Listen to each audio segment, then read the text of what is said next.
అంటే అంటే ఆ మూమెంట్ ఆ రోజు ఏం జరిగింది అసలు? అంటే మీరు సూసైడ్ చేసుకోవాలనుకున్నప్పుడు జూలై 8 అది? జూలై 8 ఆ! నైట్. ఓకే. అసలు ఆ రోజు సిట్యుయేషన్ ఏముండే అసలు? ఆ టైంలో మీరు ఏం చేస్తున్నారు? ఏం చేయాలనుకున్నారు? సి ఆల్రెడీ దానికి 1 వీక్ ముందు గురు పౌర్ణమి వచ్చింది. ఓకే. సో, అప్పటి నుంచి మా మధ్యన డిస్కషన్స్ అవుతా ఉన్నాయి. నేను మా ఫ్యామిలీ దగ్గరికి వచ్చేసాను. మదర్ అండ్ ఫాదర్ దగ్గరే ఉన్నాను. వచ్చిన తర్వాత లైక్ కాల్ చేసి ఎప్పుడు అమ్మాయిల టాపిక్కే. ఓకే. ఎప్పుడు ఫోన్‌లో గూడా అమ్మాయిల టాపిక్కే. నేనంటాను ఎందుకు ఇవంతా అంటేనేమో మనకు అవసరాలు ఉంటాయి కాబట్టి మనం కొన్ని విషయాల్లో కొంతమంది ఎంటర్‌టైన్ చేయాలి అది ఇది అని కొంచెం చిల్లరగా మాట్లాడుతూ ఉంటే అది ఎవరికైనా హర్టింగ్‌గా ఉంటది. అప్పుడే నాకు ప్రెగ్నెన్సీ కన్ఫర్మ్ అయ్యి early stage second month complete అవుతుంది అప్పుడే. సో, ఆ టైంలో మాట్లాడినప్పుడు ఏంటి వీడు ఇట్లా మాట్లాడుతున్నాడు ఎవరికీ చెప్పుకోలేను. మమ్మీ ఇట్లా మాట్లాడుతున్నాడు అని నేను చెప్పుకోలేను.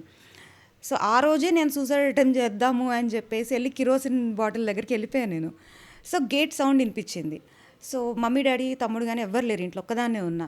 గేట్ సౌండ్ వినిపించేసరికి వెనకాల డబ్బా అక్కడ పెట్టేసి మళ్ళీ బ్యాక్ వచ్చేసి లేదు బేబీ ఉంది కదా! చిచి మనం ఇట్లాంటి పొరపాటు చేయకూడదు అని నాకు నేను సర్ది చెప్పుకున్నాను. అది చచ్చిపోవటం చాలా తప్పు. కొంచెం ఇట్లాంటియి చేస్తే మళ్ళీ సొసైటీలో ఫ్యామిలీ పేరు పోతుంది అన్న థాట్‌లో మళ్ళీ కాంప్రమైజ్ అయిపోయాను. దాని తర్వాత మళ్ళీ అది ఇంకా పీక్ లెవెల్‌కి వెళ్ళిపోయింది. ఎట్లా వెళ్ళిపోయిందంటే నన్నే ఇంకొక అమ్మాయిని సెట్ చేయమన్న మాట లెవెల్‌కి వచ్చేసింది. ఓకే.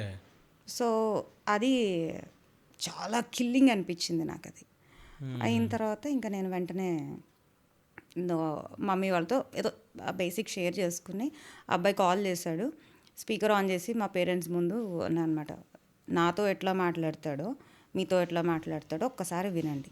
సో, దాన్ని బట్టి మీకు ఐడియా వస్తదంటే, లేదు ఇది వైఫ్ అండ్ హస్బెండ్ మధ్యన మ్యాటర్ ఇది. మేము థర్డ్ పర్సన్. యాక్చువల్లీ మా మదర్ చెప్పింది 100% కరెక్ట్ అది. వైఫ్ అండ్ హస్బెండ్ మధ్యన డిస్కషన్స్ ఏవైనా ఉంటే వాళ్ళ మధ్యన ఉండాలి. అది పేరెంట్స్ వరకు వెళ్ళకూడదు. అవును. ఎక్స్‌ట్రీమ్ లెవెల్‌కి వెళ్తే పేరెంట్స్ వరకు వెళ్ళాలి. సో, ఆ మాట చెప్పినప్పుడు పైగా ఏంటంటే వైట్ కాలర్ క్రిమినల్. హ్మ్. వైట్ కాలర్ మళ్ళీ మామూలుగా కూడా కాదు.